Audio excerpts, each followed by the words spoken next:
ভীষণে এসে ভোটার উপস্থিতি যেভাবে ধস নেমেছে, এবার কি এরকম হবে? নাকি ৫%, ৬% যে ভোট, সেই ভোটটা একেবারে লাফে ৫০%, ৬০%, ৭০ কিংবা ৮০% হয়ে যাবে? কিংবা জনাব তারেক রহমান সাহেব অথবা শফিকুর রহমান সাহেবের যে ম্যাজিক, সেই ম্যাজিকের কারণে এবং ডক্টর মোহাম্মদ ইউনূসের দোয়া এবং আশীর্বাদের কারণে সারা পৃথিবীকে চমকিত করে দেওয়ার মতো একটি অবাধ, সুষ্ঠু এবং শান্তিপূর্ণ নির্বাচন হবে। জাস্ট অপেক্ষা করুন, দেখুন।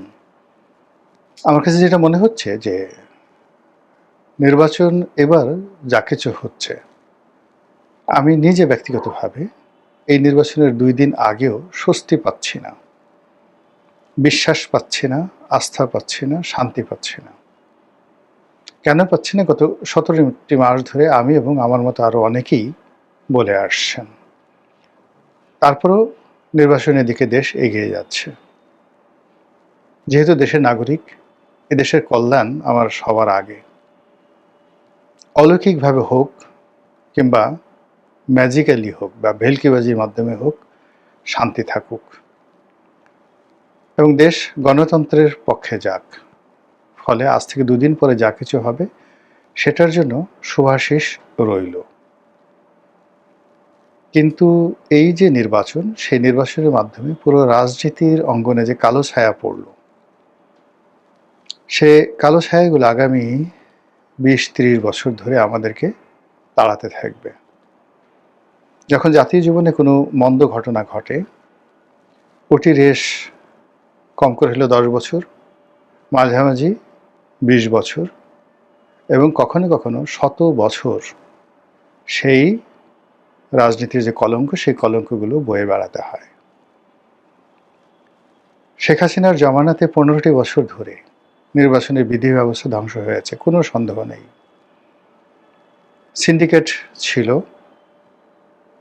প্রশাসনে, বিচার বিভাগে, তারপর সামরিক বাহিনীতে, ব্যবসা বাণিজ্যে, চাঁদাবাজিতে, রাস্তাঘাটে, সব জায়গাতেই সিন্ডিকেট ছিল।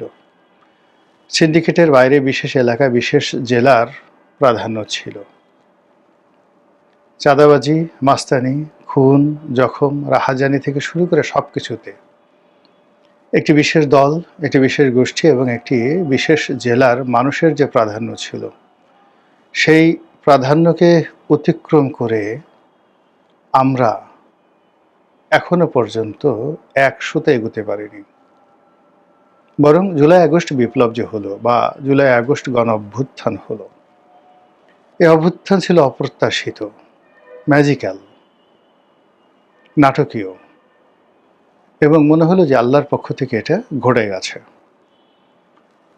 এবং সেই ঘটনার পর রাতারাতি আমাদের আগ্রহ, উৎসাহ, উদ্দীপনা, প্রেম, ভালোবাসা এই দেশকে নিয়ে বহুল অংশে বেড়ে গেল। আমরা অনেক কিছু করার চেষ্টা করলাম একই সঙ্গে। ক্ষুধার্ত এবং পিপাসার্ত মানুষের সামনে যখন পানি আনা হয় বা খাদ্য সামগ্রী আনা হয়, তখন তার যে অবস্থা হয়, আমাদের অবস্থাও সেরকম ছিল। আমাদের অভাব, আমাদের গণতন্ত্রের অভাব, সুশাসনের অভাব, সব কিছু, আমাদের রাগ, ক্রোধ, ক্ষোভ, সব কিছু একসাথে আমরা উগড়ে দিয়েছিলাম ২০২৪ সনের আগস্ট, সেপ্টেম্বর, অক্টোবর মাসে। মনের আনন্দে আমরা টের পাইনি যে আমরা যে বৃক্ষের উপর আবাস গড়েছি, যে ডালের উপর বসে আছি, নিজেদের অজান্তে সেই ডালগুলোই আমরা কুপিয়ে কুপিয়ে শেষ করে দিচ্ছি এবং এখন আমরা প্রায় অতলান্তে পড়ে যাওয়ার পর্যায়ে পৌঁছে গেছি। সরকারি অফিসগুলোতে ঘুষ এবং দুর্নীতি এতটা অসহনীয়, যারা ভুক্তভোগী তারা মনে করছেন যে এর চেয়ে গলায় দড়ি দিয়ে মরা উত্তম।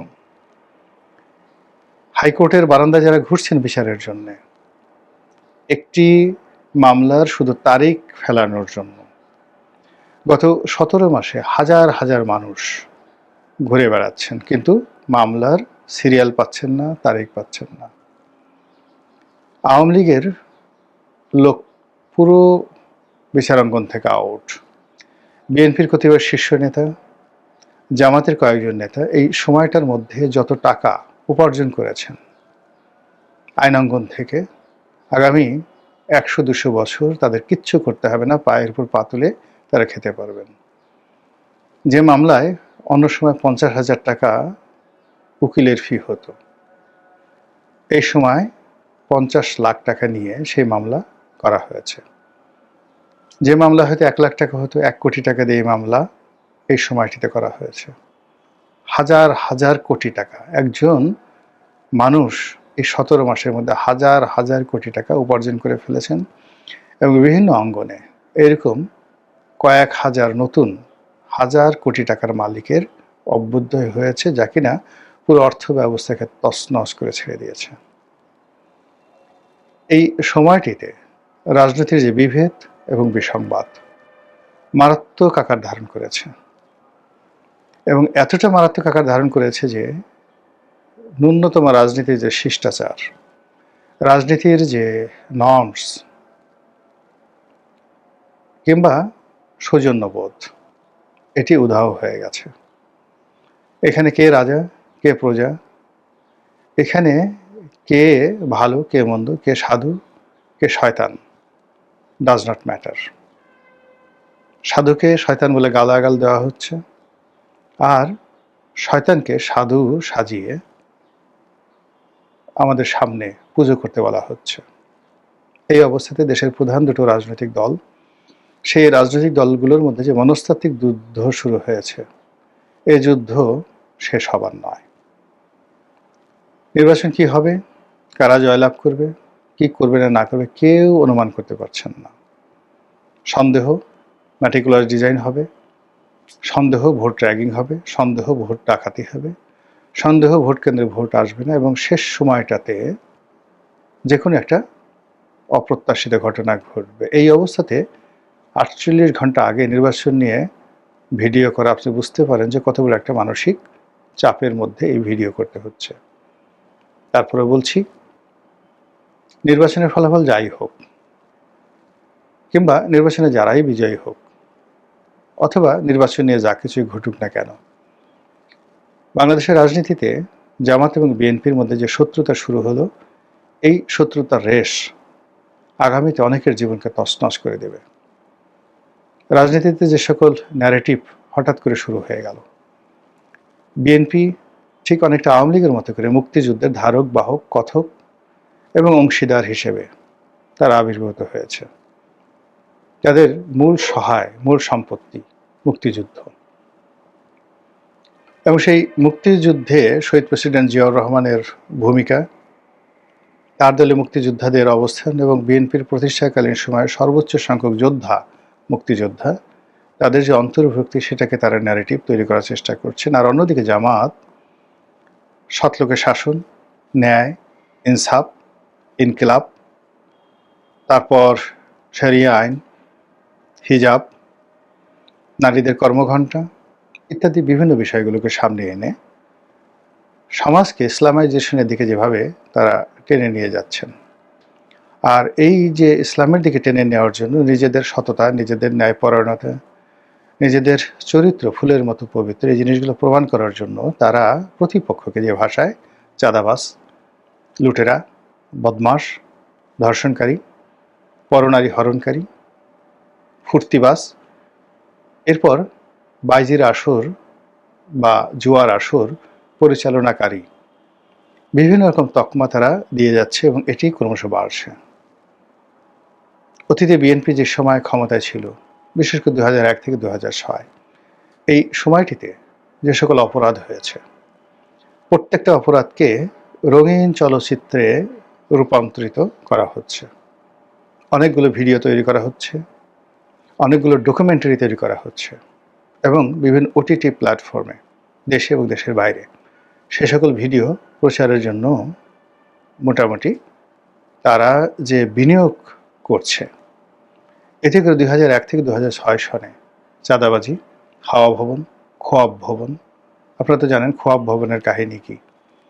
হাওয়া ভবন, খোয়াব ভবন, খাম্বা, এরপর অন্যান্য যে সকল দুর্নীতি রয়েছে, সকল দুর্নীতির যে ডকুমেন্ট বা ডকুমেন্টারি, এগুলো অ্যানিমেশন আকারে, মিনা কার্টুনের মতো করে অ্যানিমেশন আকারে আলটিমেটলি তৈরি করা হয়ে গেছে। যদি বিএনপির প্রতিপক্ষ ক্ষমতা আসে তাহলে এগুলো প্রচারিত হবে, ক্ষমতায় না এলেও এগুলো প্রচারিত হবে। এবং তা প্রচারিত হওয়ার পর কি হবে উই ডোন্ট নো। এবং এখন এমন একটা ব্যাপার যে পৃথিবীতে শুধু ফেসবুক, টুইটার নয়, এরকম অনেক অনেক ওটিটি রয়েছে, যেখান থেকে যদি কোনো একটি ভিডিও আপলোড করা হয়, ছাড়া হয়, ওটা কোটি কোটি দর্শকের মনে যে প্রভাব বিস্তার করে, যেটি মূলধারা চলচ্চিত্র বা নাটক সেটা করতে পারে না। এই গেল একটা। অন্যদিকে বিএনপি যারা লোকজন আছে তারা মুক্তিযুদ্ধকে ধারণ করে 1971 সনে রাজাকার, আলবদর আর শামসদের কুকীর্তি, তার সঙ্গে সঙ্গে শহীদ বুদ্ধিজীবী হত্যা এবং পাকিস্তানের সঙ্গে বাংলাদেশের সাথে সম্পর্ক স্থাপিত হলে এদেশে কিভাবে জঙ্গিবাদের বিস্তার ঘটবে এবং পশ্চিমা রাষ্ট্রসমূহ কিভাবে বাংলাদেশের বিরুদ্ধে রুখে দাঁড়াবে, তার একটি ন্যারেটিভ তৈরি করার কাজ বিএনপি ইতিমধ্যে শুরু করে দিয়েছে। অন্যদিকে জনাব তারেক রহমান সাহেব এই মুহূর্তে বিএনপির প্রধানতম সম্পদ। তারেক রহমান সাহেবের বাইরে এই পরিবারে অন্য কোনো পুরুষ নেই যাকে সামনে আনা যায়। দ্বিতীয় সারিতে সেখানে জাইমা রহমান বা জুবাইদা রহমান, তাদেরকে তারেক রহমান সাহেব প্রদর্শন করছেন, কিন্তু এটা এত সহজ হবে না। তারেক রহমান সাহেবের যে 2001 থেকে এই পর্যন্ত 25 বছরের অবিরত সংগ্রাম, তার অভিজ্ঞতা, তার কর্ম, তার সঙ্গে সঙ্গে তার যে লিগেছি, দ্য ব্লাডের যে লিগেছি, এটি ইচ্ছে করলেও তার সন্তান বা তার স্ত্রী তার অবর্তমানে এটা পারবেন না। পাকিস্তানে বেনজির ভুট্টোর অবর্তমানে যেভাবে তার স্বামী এবং তার দল পুরো বিষয়টি তারা এনক্যাশ করতে পেরেছিল, এর কারণ হলো যে সেখানে জুলফিকার আলী ভুট্টো এবং তার পরিবারের যে লিগেসিটা, আপনি চিন্তা করুন যে জুলফিকার আলী ভুট্টোর বাবা যিনি ছিলেন, তিনি ভারত সরকারের যে বা ব্রিটিশ ভারতের যে সবচেয়ে প্রভাবশালী শাসক নিজামুল মুলক যাকে বলা হতো, হায়দ্রাবাদের নিজাম, সেই হায়দ্রাবাদের নিজামের প্রধানমন্ত্রী ছিলেন এবং তিনি আসলে প্রধানমন্ত্রী হলো ডিফ্যাক্টো নিজাম ছিলেন। হায়দ্রাবাদকে তিনি শাসন করতেন এবং সিন্ধুর যে লারকানা জেলা, পুরো জেলাটার মালিক, একটা জেলার মালিক এই ভুট্টো পরিবার টিল নাও। উপমহাদেশে তাদের মতো এত বড় ফিউডাল ফ্যামিলি আর নেই, মানে জমিদার পরিবার আর নেই টিল নাও এখন পর্যন্ত। তো সেই পরিবারের হাজার হাজার আত্মীয় স্বজন সব কিছু মিলিয়ে তারা যেভাবে পাকিস্তান পিপলস পার্টিকে সংগঠিত করতে পেরেছিল বেনজির ভুট্টোর অবর্তমানে, সেটা বিএনপির পক্ষে সম্ভব নয়। বিএনপিতে এখন পর্যন্ত তারেক রহমান সাহেবের কোনো বিকল্প নেই, বিকল্প কেউ চিন্তাও করছেন না। আর এই যে তারেক রহমানের যে বিকল্প নেই, এটাকে একক ধরে বিএনপি যারা প্রতিপক্ষ, তারা তারেক রহমান সাহেবের চরিত্র হানি করা, তাকে মানসিকভাবে দুর্বল করে দেওয়া, তার যে পাওয়ার হাউসগুলো রয়েছে যেখান থেকে তিনি